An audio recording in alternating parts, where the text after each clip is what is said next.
અમદાવાદમાં કંપનીમાં એટીએસે દરોડા પાડ્યા છે। નેજા ગામે ગ્રીન લાઈફ ઇન્ડસ્ટ્રીઝમાં દરોડા પાડવામાં આવ્યા।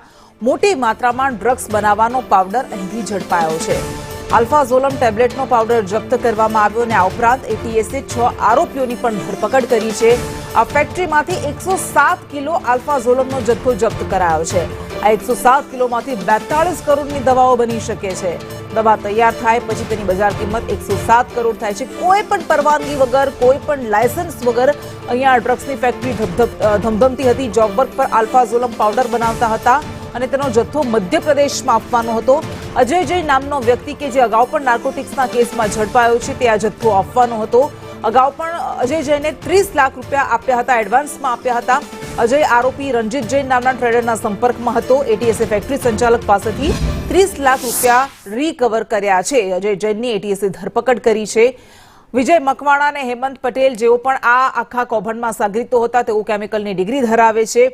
એટીએસના કહેવા પ્રમાણે આલ્ફાઝોલમ ટેબ્લેટ એ ઊંઘ માટે વપરાય છે। અગાઉ સેમ્પલ માટે નાની માત્રામાં તૈયાર કરાતી હતી, પરંતુ કોઈ પણ પ્રકારની પરમિશન વગર, કોઈ પણ પ્રકારની મંજૂરી વિના આલ્ફાઝોલમ એ નાર્કોટિક ડ્રગ્સ તરીકે ગણાય છે અને એ બનાવવા માટેનું આ ખેલ ચાલી રહ્યો હતો।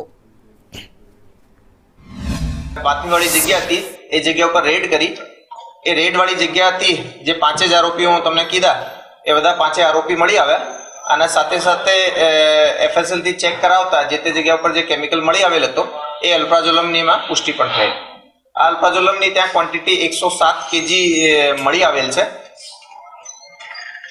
એ સાથે સાથે જે એ માલ લેવનાર માણસ હતો અજય જૈન, એને દ્વારા રંજીત ડાબીને 30 લાખ રૂપિયા કેસ એક ટોકન પેટે આપેલા હતા।